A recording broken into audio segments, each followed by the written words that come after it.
형제입니다. Amen. Thank you, Joshua, for initiating, volunteering. Yeah. 그 다음에 우리 조영모 형제가 또 신청을 해주셨어요. 그래서 2명이 준비가 됐고 자매 신청자가 없어요. 네, 우리 자매 신청자들. 네, 그래서 오늘 끝나고 갈 때 우리 자매들 중에 누군가가 저한테 와서 신청을 해주시면 감사할 것 같습니다. 네, 왜? 자매로 바꿔 살려고 아니면 자매를 추천하고 형제들이 막 웃고 있어갖고 내가 지금 자 아무튼 우리 자매들도 뭐 여러 가지 피드백과 또 반응을 해주신 분들은 많은데 또 막상 이렇게 멍석을 까니까 아무도 안 나오시네. 네, 아내를 푸시하고 자 오늘은 PPT 띄워주세요. 오늘 찬양 정말 좋았죠? 네, 찬양이 정말 좋은 것 같습니다. 자, 오늘 히브리서 11번째 말씀. 하나님이 세우신 대제사장 예수님입니다. 5장은 오늘 1절부터 11절까지의 말씀으로 설교를 하고 그 다음 12절부터 6장 한 3절 정도까지를 설교를 할 겁니다. 그러니까 5장은 2번에 끝나죠. 6장 초반과 더불어서 이 설교는 제가 다음 주 주중에 없고 주말에 하게 되겠군요.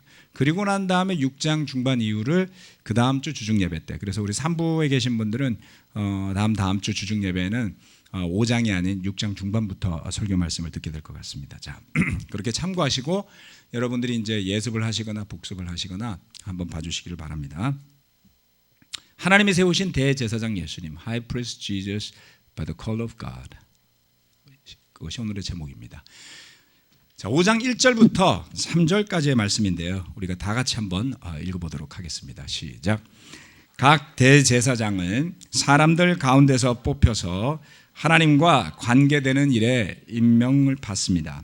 그리하여 그는 사람들을 위하여 예물과 속죄 희생 제사를 드립니다. 그는 자기도 연약함에 휘말려 있으므로 그릇된 길을 가는 무지한 사람들을 너그러이 대할 수 있습니다. 그는 백성을 위해서 속죄 제사를 드려야 하는 것과 마찬가지로 그 연약함 때문에 자기 자신을 위해서도 드려야 하는 것입니다. 아멘. 여기에 보면 대제사장 제도에 대한 대제사장의 역할에 대한 것을 설명하는 구절이 쭉 이어졌죠. 사실 성경을 잘 살펴보면 대제사장이라는 명칭은 굉장히 많이 나오는데 구체적으로 대제사장이 어떻게 뽑히고 어떤 역할을 하는지를 일목요연하게 정리해 놓지는 않았습니다. 어떻게 보면 성경 가운데 가장 좀 아이러니한 일이지만 대제사장의 역할을 축약적으로 설명해 놓은 게 이거예요. 히브리서 구약 성경이 아니라.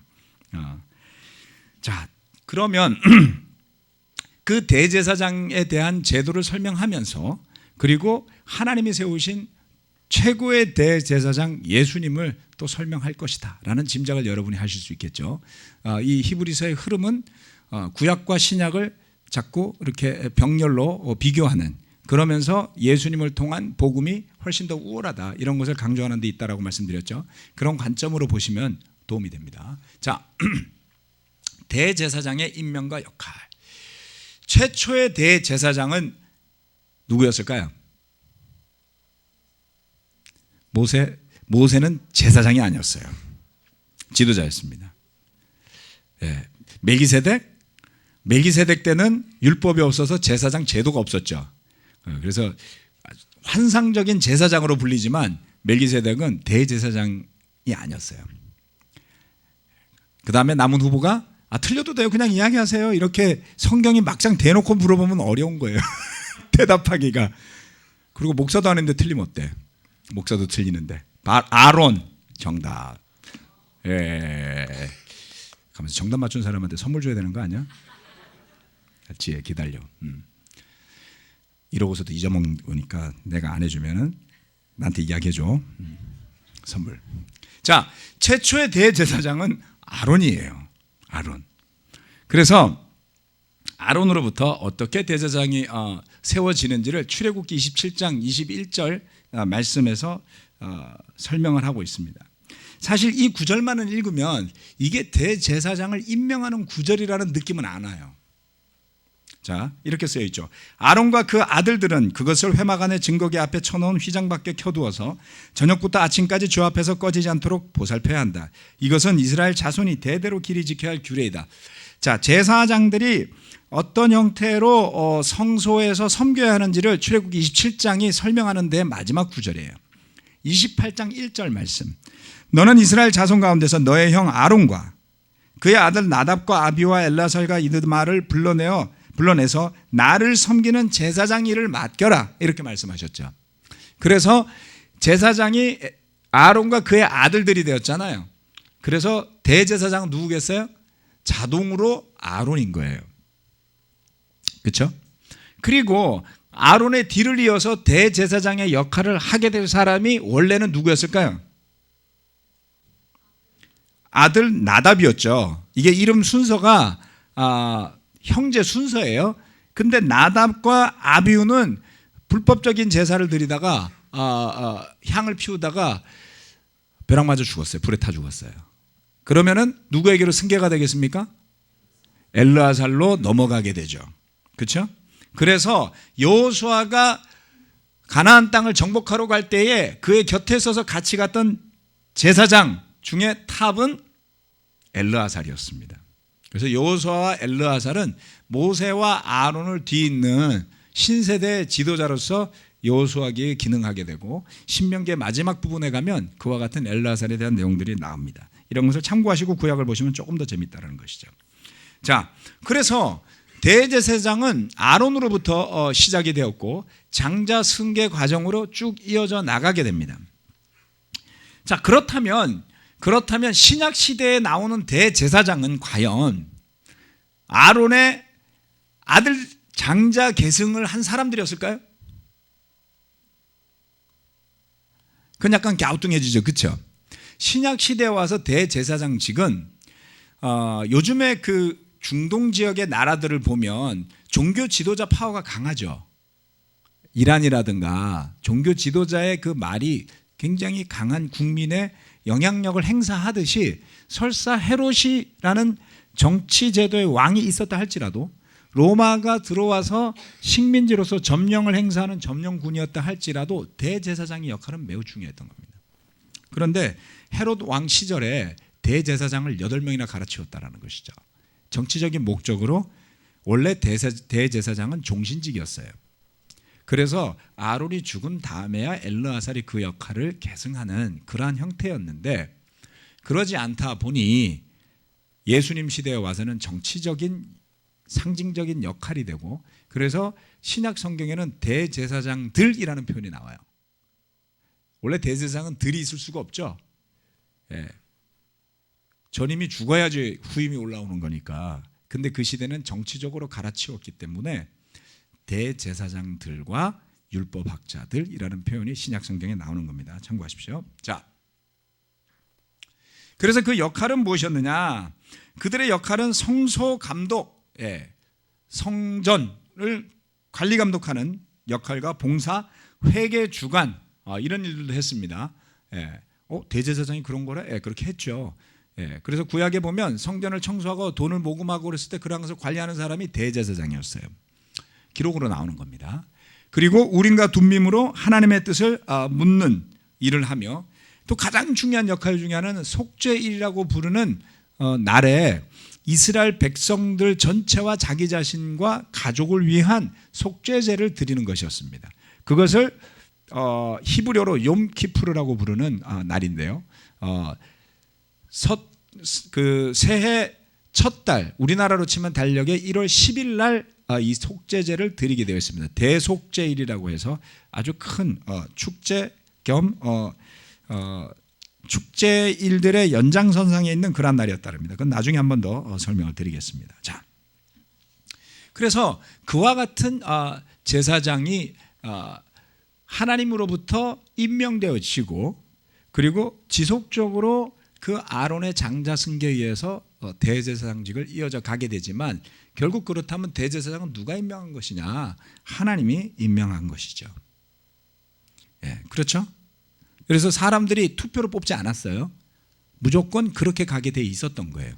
그래서 이스라엘 백성들이 족보에 집착하는 이유는 이런 걸 정확하게 해내야 되기 때문이죠. 아론의 후손이 아닌 사람이 제사장에 껴서도 안 되고요. 예.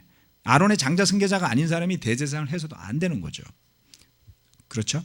그래서 하나님이 세운 그러한 것이 대제사장이었다라는 것이죠. 자, 그런데 그렇게 뽑혀서 사람들을 위하여서 예물과 속죄 희생 제사를 드린다라고 1절에 이야기를 했습니다. 자, 2절을 보면 그는 자기도 연약함에 휘말려 있으므로 그릇된 길을 가는 무지한 사람들을 너그러이 대할 수 있습니다. 그릇된 길을 가는 무지한 사람들, 이게 누구 이야기겠습니까? 네, 우리들이죠. 자, 그릇된 길이라는 단어는 벗어난 길이다라는 의미가 있습니다. 벗어난 길, 길을 잃어버린, 그릇된 길을 가는 무지한 사람, 그릇된 길을 가는 무지한 사람. 죄라는 것이 성경에 보면 가야 할 방향을 벗어난 이라는 뜻을 가진다고 설명드린 적이 있을 겁니다. 관역을 벗어난 화살, 이 죄가 되듯이 이처럼 그릇된 길을 가는 것이 사실은 죄가 되는 일이 되겠죠. 네. 그릇된 길을 가는 무지한 사람. 네. 그노우신. 아이고, 이거 헬라어를 빼먹었네. 넘어갑시다. 자, 괄호를 쳐놨어요. 그노우신, 아그노우신이라고 부르는데, 아그노우신은 그냥 아자를 붙이면 반대 뜻이에요. 그노우신. 그노시스가 뭐죠? 그노시즘. 그노시즘은 영지주의였죠. 그래서 나시스, 그러면은 영어로 헬라어로 나시스라고 말하면 영지주의를 이야기하는데요. 그것은 지식, 알다. 거기서 knowledge라는 단어가 나왔어요. 예. 그래서 아그노우신이라고 하면 모르다 이런 뜻이죠. 모르다, 알지 못하다. 그런데 무지하다라는 뜻은 부지불식간, 알지 못하는 사이에 짓는 죄를 의미하기도 한다는 것이죠. 그래서 대제사장이 속죄제를 드릴 때에 큰 목적 중에 하나는 뭐였냐면 사람들에게 이미 제사를 드릴 때 본인이 알고 있는 죄는 자신이 속죄제를 드리게 되어 있었어요. 구약에. 그렇죠? 그렇게 자기 자신의 죄를 먼저 속하지 않으면 하나님께서 그 사람들을 그 백성에 대해서 제해버린다라고 하셨기 때문에 자발적으로 자기 죄를 속하는 속죄 제사를 드리러 갔죠. 그런데 속죄일이라는 그 1월 10일, 히브리 달력으로는 7월 10일입니다. 자, 우리나라로 계산해서 1월 10일 날 대속죄일에 속죄 제사를 드릴 때에는 알고 있는 죄를 위한 것이 아니라 행여나 그렇게 모든 사람들이 스스로 죄를 고백하고 속죄 제사를 드렸음에도 불구하고 어디선가 무지해서 잘못된 죄를 지었을 것을 속죄하는 그러한 제사의 성격을 띠고 있었던 것이죠. 속죄일이. 자, 그래서 이처럼 모든 사람을 위한, 모든 사람의 죄를 위한 속죄제를 드리는 그 제사장의 역할이 한 번 더 강조되는 겁니다. 그런데 그런 대제사장조차도 자신 스스로가 연약함에 휘말려 있다 그랬어요. 우리와 같은 연약함이 있는 죄인이었죠. 그렇죠?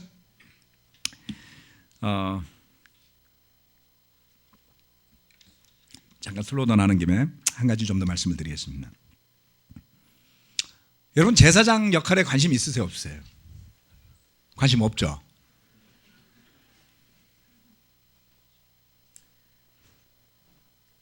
그러면 레위기가 정말 재미없어요.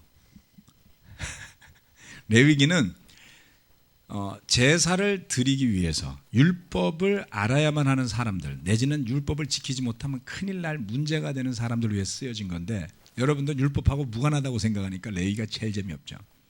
성경 공부를 위한 팁을 하나 알려드리면, 여러분이 제사장이라면 이렇게 생각하고 보시라는 거예요. 입장을 바꿔서 생각하면 여러분이 만약에 아론의 장자로 태어났다면 선택의 여지가 없이 대제사장이 되는 거예요. 대제사장. 그렇죠? 대제사장은 인품도 좋아야지 되고요. 성격이 얼마나 좋아요? 보세요. 그릇된 길을 가는 무지한 사람들을 너그러이 대할 수 있습니다. 여러분, 그릇된 길을 가는 무지한 사람들을 너그럽게 대하세요? 그렇게 하세요? 가만 못 놔두죠. 그게 교회 안에서 생기는 문제예요. 내가 볼 때 잘못하는 것 같으니까 가만 못 놔둔다고요. 대제사장 그러면 안 돼요. 대제사장은 남의 잘못 지적하고 그런 사람이 아니라 1년 동안 실컷 봐놨다가 속죄일날 다 그들을 위해서 제사를 대신 드려주는 정말 너그러운 마음을 가진 사람이었어야죠. 얼마나 어려웠겠어요. 그렇죠? 대제사장은요, 성전을 떠날 수가 없어요. 평생 거기서 살았어야 된다고요. 거주 이전에 자유가 박탈당해요. 그렇죠? 자신을 부정하게 해서도 안 되잖아요. 아들한테 이거를 강요하고 가르치고 하는 아버지의 마음도 여러분 한번 생각해 보세요. 여러분 아들들 대제사장 만드실 수 있어요? 아들 가지신 집들 한번 생각해 봅시다. 그럼 여러분은 여러분의 딸을 대제사장한테 시집 보내시고 싶으시겠어요? 물론 영광스러운 자리니까 보내고 싶을 수도 있겠죠. 대제사장은 결혼하는 것도 힘들었을 거예요. 그렇지 않겠어요? 뭐 제사장은 쉬웠겠습니까? 자, 이렇게 제사장의 입장이 되려고 생각하는 순간 레위기가 재미있는 거죠. 여러분이 제사장이라고 생각하고 읽어보세요. 자매들도. 그럼 레위기가 재미있습니다. 그리고 그렇게 제사 제도를 잘 이해해야지만 십자가의 본질을 더 정확하게 바라볼 수 있어요. 그래서 히브리서 말씀은 이런 제사 제도에 대한 언급들을 계속하고 있는 겁니다. 참고로 말씀드리는 거예요. 속죄제는 그러한 부지불식간에 지은 죄에 대한 것까지 용서받는 제사를 드린 것이었다라는 것을 설명하고 있습니다. 자, 그런데 대제사장이 되는 것은 이렇게 이야기하고 있죠. 4절 말씀에 누구든지 이 영예는 자기 스스로 얻는 것이 아니라 아론과 같이 하나님의 부르심을 받아서 얻는 것입니다. 영적인 대제사장은 오로지 하나님의 부르심을 받아서만 얻는 것이 되게 되겠죠.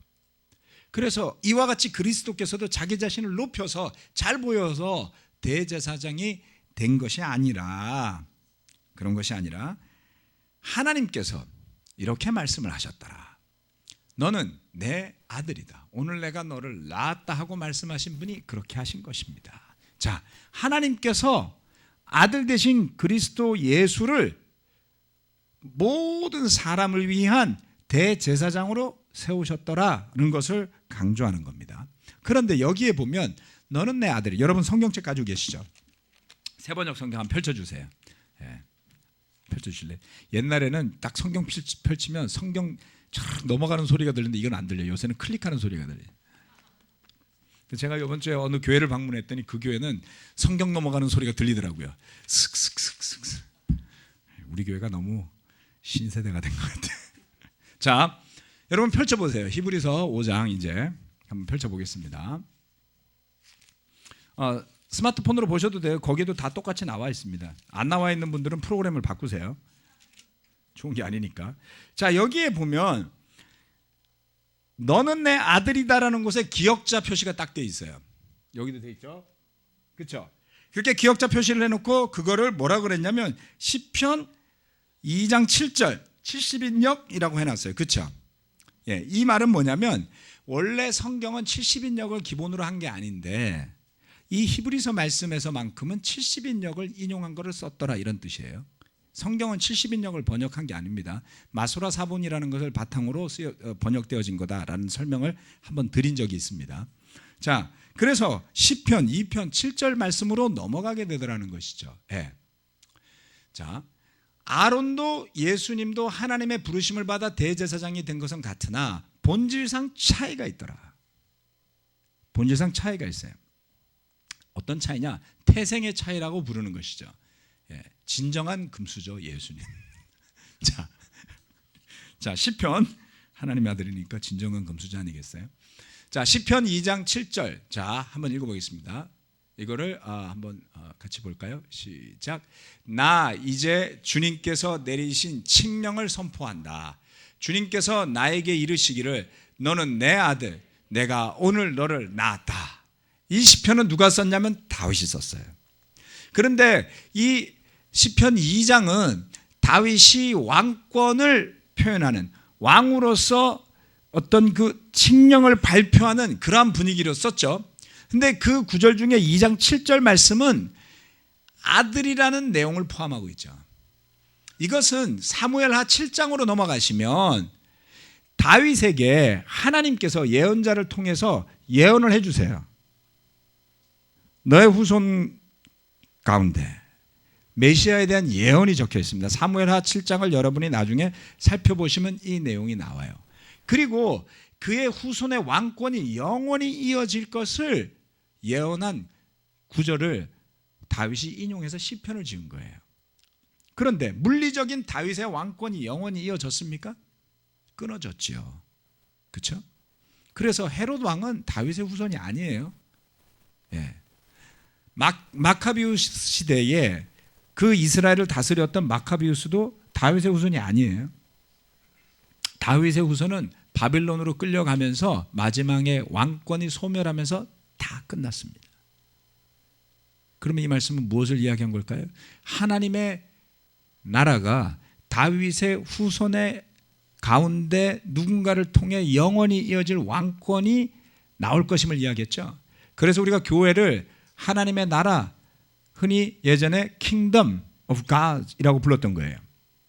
Kingdom, 왕국이라고 불렀죠. 네, 그것은 예수 그리스도라는 영원한 왕이 계시기 때문에 그것을 그렇게 부르는 것이죠. 왕국, 하나님 아버지가 계시는 왕이 있는 왕국 이렇게 부르는 거예요. 그래서 그의 나라는 영원히 이어져 간다. 이것은 메시아를 예언한 구절이었던 것이죠. 예, 그리스도의 오심을 예언한 구절이었습니다. 자, 그러면 조금 아론과는 태생이 다르다라는 것을 이 말씀을 통해 이야기하는 거예요. 그리고 그 뒤에 구절에서 무엇을 이야기하냐면 그 뒤에 구절에서 6절 말씀에, 여기 시편 110편 1절인데요. 6절 말씀을 성경에 보시면 또 다른 곳에서 너는 멜기세덱의 계통을 따라 임명받은 영원한 제사장이다 하고 말씀하셨습니다. 이거는 어디에 나오냐면 밑에 니은을 보면 시편 110편 4절에 나와요. 시편 110편 4절. 여러분 시편 110편 오늘 가서 읽어보세요. 꼭. 제가 오늘 읽으려니 시간이 모자라요. 자, 시편 110편 1절 말씀을 여기에다 적어놨습니다. 자, 이걸 한번 보도록 할게요. 자, 여기에는 1절, 4절 말씀 두 개가 있는데요. 4절 말씀은 멜기세덱 이야기가 나오는 거고 1절 말씀은 다릅니다. 자, 이것도 글자가 좀 작나요? 읽으실 수 있죠? 다 같이 한번 읽겠습니다. 시작. 주님께서 내 주님께 말씀하시기를 내가 너의 원수들을 너의 발판이 되게 하기까지 너는 내 오른쪽에 앉아 있어라 하셨습니다. 주님께서 맹세하시기를 너는 멜기세덱을 따른 영원한 제사장이다 하셨으니 그 뜻을 바꾸지 않으실 것입니다. 여기에 보면 주님께서 내 주님께 말씀하시기를 이렇게 이야기를 하고 있죠. 그리고 나서 또 밑에 주님께서라고 하고 있습니다. 자, 이제 여러분이 시편 110편을 펼치시면 이 성경으로 펼치세요. 물론 여러분들 가운데 우리 형제 자매들 가운데 부지런하신 분들은 이 시편에 나오는 이러한 그 밑에 그 붙어 있는 그 이걸 뭐라 그러죠? 주석 예, 뭐 밑에 아무튼 설명이 붙어 있어요. 그래서 이렇게 레퍼런스가 붙어 있는 거를 보시는 분들도 계시겠지만 잘 안 보시는 분들도 많을 거예요. 이걸 보시면서 보시면 굉장히 도움이 많이 됩니다. 자, 시편 110편 1절 말씀에 기억, 주님에다가 기억, 그리고 내 주님에다 니언 이렇게 해놨죠. 그래서 그 기억을 밑으로 내려가서 보시면 여호와를 가리킴 이렇게 해놨어요. 니은은 뭐라고요? 히브리어로 아도니, 히자는 히브리라는 뜻이에요. 히브리 말로 아도니 뜻은 주님이라고 해놨더라. 자, 이것을 그래서 히브리어로 보면 첫 번째 주님은 여호와라고 하는 뒤에 보이는 글자죠. 글자가 좀 작게 보입니다. 이렇게 생겼어요. 이게 Y자, 영어로 말하면 Y자. 이것이 영어로 말하면 H자.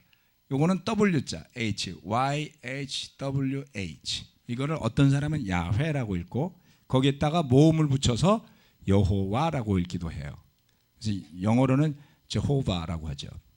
근데 이것을 개역 성경에는 여호와라는 명칭을 썼다가 새 번역에 들어와서 전부 다 주님으로 다 바꿨습니다. 이러한 경향은 NIV 성경에서 그 영어 성경이 번역을 하면서 사용한 방법이기도 한데요. 두 번째를 보여드리겠습니다. 두 번째 주님은 아도나이라고 그랬어요. 이게 아도니, 이거 좀 빠졌네. 갖다 붙이니까 꼭 안 붙더라. 예, 이게 아자고요, 이게 도자고요, 니자가 뒤에 붙었어요. 그래서 라 아도니라고 하는 건데요. 이 문장을 보면 영어로는 The Lord says to my Lord 이렇게 이야기합니다. 로드도 똑같죠. 근데 NIV 성경 보시는 분 계세요? 영어로 된 거? NIV 성경 안 보시는구나. 오케이, you. good.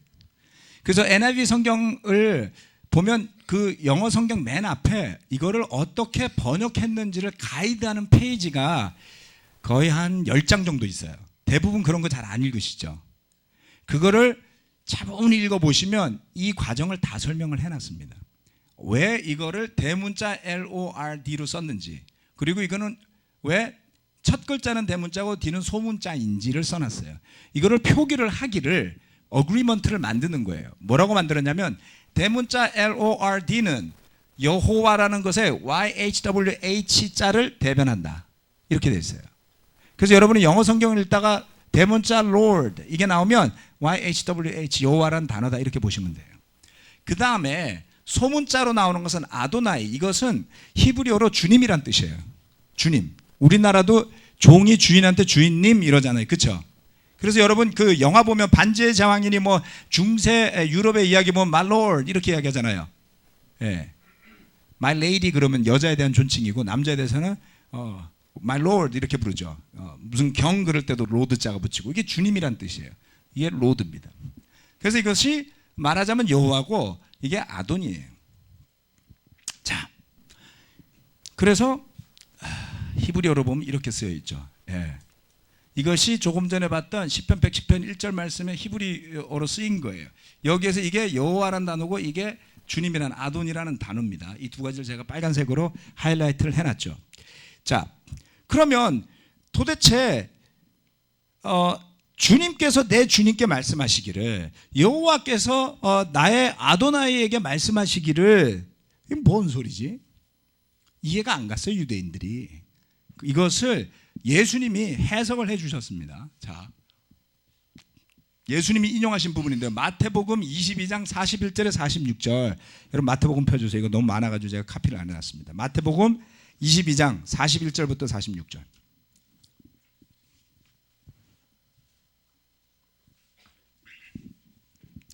마태복음 22장 41절에 46절. 이걸 뭐 이미 다 알고 계신 분들도 있겠지만 한 번 더 리마인드하는 측면에서 설명드리는 거니까 아시는 분들은 그냥 참고 들어주세요. 22장 41절부터 46절. 바리새파 사람들이 모였을 때 예수께서 그들에게 물으셨다. 너희는 그리스도를 어떻게 생각하느냐? 그는 누구의 자손이냐? 그들이 예수께 대답하였다. 다윗의 자손입니다. 예수께서 다시 그들에게 말씀하셨다. 그러면 다윗이 성령의 감동을 받아 그를 주님이라고 부르면서 말하기를, 주님께서 내 주께 말씀하셨다 이거죠. 110편 1절. 내가 내 원수를 내 발 아래 굴복시킬 때까지 너는 내 오른쪽에 앉아있으라 하였으니 이것이 어찌된 일이냐? 다윗이 그리스도를 주라고 불렀는데 어떻게 그리스도가 그의 자손이 되겠느냐? 그러자 아무도 예수께 한마디도 대답하지 못했으며 그날부터 그에게 감히 묻는 사람도 없었다. 바리새인들이 성경 박사들이었어요. 율법의 귀신들이었어요. 열심히 지키고 살고 구절구절 다 아는 사람들이었는데 허를 찔린 거예요. 메시아가 누구라고? 그리스도를 어떻게 생각하느냐? 누구의 자손이냐? 당연히 당근 다윗의 자손. 띵동. 예수께서 다시 말씀했어요. 다윗이 그러면 성령의 감동을 받아가지고 시편 110편에 이런 말을 썼는데 이건 뭔 소리요? 여호와께서 아도나이에게, 아도나이라는 단어는 성경에서 하나님에 대해서 쓰는 단어예요. 예? 여호와라고도 쓰고 아도나이라고도 써요. 그래서 둘 다 쓰여요. 예? 엘로힘도 쓰여요. 엘로힘. 그래서 구약 성경에서 하나님을 뜻하는 단어는 세 가지로 쓰입니다. 엘로힘, 힘센 신, 하나님이라는 뜻. 그 다음에 여호와, 나의 이름, YWHW로 쓰이고, 그 다음에 사람들이 주님이라고 부르짖을 때 보면 그것이 아도나이라고 부르면서 하나님이라고 불러요. 그리고 실제로 더 놀라운 거는 제가 저번에 설명드렸죠. YHWH를 써놓고서 읽기는 뭐라고 읽었다고요? 아도나이로 읽었어요. 하나님의 이름을 망령되이 부르지 말라 그랬잖아요. 그렇죠? 그래서 그 글자를 그렇게 써놓고 부르기는 또 그걸 아도나이로 불렀다고요. 그러면 도대체 YWHW 왜 썼어? 모세가 그렇게 써놨기 때문에 하나님한테서 받아서 쓴 거라고 생각해서 그걸 바꿀 수가 없는 거예요. 이 그림이 이해가 되세요? 그러니까 자기들도 그걸 쓰면서 왜 그거를 아도나이로 부르는지 하나님의 이름을 망령되이 안 부르려고 그랬는데, 그러면 이걸 히브리어로 읽으면 아도나이가 아도나이에게 이렇게 되잖아요. 그렇죠? 그러니까 해석이 안 됐던 거죠. 근데 우리는 해석할 수 있죠. 다윗의 후손이지만 육신으로 후손으로 오셨지만 하나님의 아들로 오셨기 때문에 다윗이 그를 내 손자라고 하지 않고, 그렇죠? 주님이라고 부른 거죠. 예수님이 그렇게 설명하신 거예요.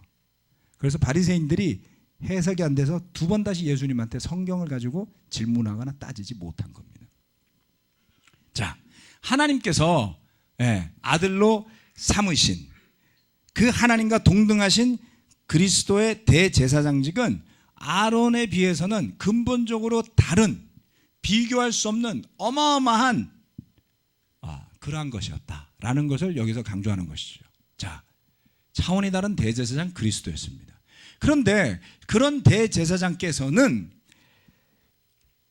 다른 대제사장들과 다르게 뭐를 하셨냐면 큰 부르짖음과 많은 눈물로 드린 기도와 탄원을 하나님께 올렸다 그랬어요. 7절 말씀이죠. 이 7절 말씀에 뭐라 그랬습니까? 예수께서 육신으로 세상에 계실 때 자기를 죽음에서 구원하실 수 있는 분께 큰 부르짖음과 많은 눈물로서 기도와 탄원을 올리셨습니다. 하나님께서는 예수의 경외심을 보시어서 그 간구를 들어주셨습니다. 이게 해석에 논란이 있는 구절이긴 하지만 그냥 우리의 믿음을 가지고 잘 해석해보면 어렵지가 않습니다. 첫 번째, 올리다. 자, 무엇을 올렸어요? 큰 부르짖음과 눈물로 기도와 탄원을 올렸다 그랬어요. 이 올리다라는 단어는 바치다라는 뜻이고 제사의식에서 쓰이는 단어입니다. 자, 예수님의 기도는 뭐였다고요? 하나님께 올리는 제사와 같은 것이었더라.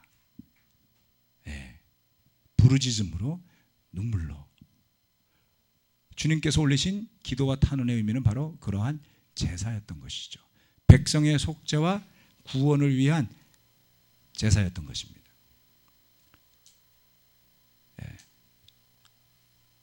땀이 피처럼 되어서 떨어질 정도로 기도하셨죠. 어디에서? 겟세마네에서 십자가를 눈 앞에 두고. 대제사장으로서 속죄 제사를 올리는 일은 어려운 일이었던 것 같습니다. 아론의 후손 대제사장들이 그 예복을 입고 정해진 절차에 따라서 능수능란하게 드렸던 제사와 다르게 예수님이 올려야 했던 그 제사의 기도는 부르짖음과 눈물로 또 피와 같은 땀으로 하지 않으면 안 되는 길이었던 것이죠. 그리고 그 기도는 완전하게 응답된 기도요 제사였던 것입니다.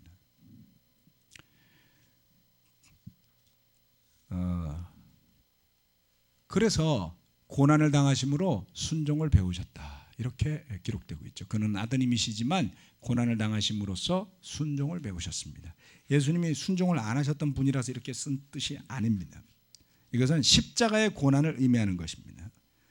그래서 그 십자가를 통해 순종을 완성하셨다라고 보시는 것이 좋습니다. 자, 예수 그리스도께서는 그처럼 십자가를 통해서, 그리고 완전하게 되신 뒤에 5장 9절 말씀은 그 설명을 더 분명하게 해주는데요. 뭐라고 이야기하냐면 완전하게 되신 뒤에 자기에게 순종하는 모든 사람에게 영원한 구원의 근원이 되시고 라고 이야기하고 있습니다. 자, 무엇을 이야기하는 것이죠? 주님의 고난, 십자가의 고난을 의미한다 그랬습니다. 완전하게 되심, 죄사함을 위한 제사가 완전하게 끝났더라. 완전한 제사가 드려진 거예요. 구약의 율법은 완전한 제사가 아니었음을 히브리서는 계속해서 이야기합니다. 그런데 예수 그리스도께서 오셔서 드린 제사는 완전한 제사였더라. 하나님의 아들이 드리신. 그래서 순종하는 모두에게 영원한 구원의 근원이 되시더라라고 5장 9절에서 이야기하고 있습니다. 새로운 구원의 시대가 열린 것이죠. 그로 말미암아 무엇으로? 완전한 순종의 제사, 십자가의 고난을 통해 드린 완벽한 제사를 완료하심으로써 그 다음 용서와 영원한 구원의 길이 열리게 되었더라. 이런 것을 설명하고 있습니다. 여러분, 예수 그리스도를 믿는다는 것은 이 성경 말씀들은 이야기하기를 그에게 순종하는 것을 의미한다고 그랬어요. 내가 구원받기 위해서, 그 구원을 얻기 위해서 저 예수 믿습니다로 끝나는 것이 믿음이라고 성경은 설명하지 않습니다. 우리가 그처럼 기도로 눈물로써 탄원을 하나님께 올려드린 예수 그리스도를 본받아 우리 또한 그의 고난과 죽으심에 동참함으로써 순종의 길을 걸어가는 믿음으로 그 길을 완성해야 되는 것이죠. 무엇을 바라보아야 합니까?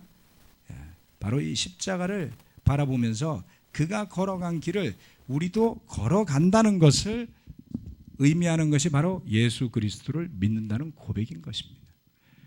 어쩌면 이 자리에 앉아 계신 여러분들 중에서 우리 남도구 형제가 이것을 가장 가슴에서 벅차게 바로 지난주에 십자가 공부 마치고 죄를 회개하고 그 죄사함을 받았을 때 가장 뜨겁게 다가가지 않겠습니까?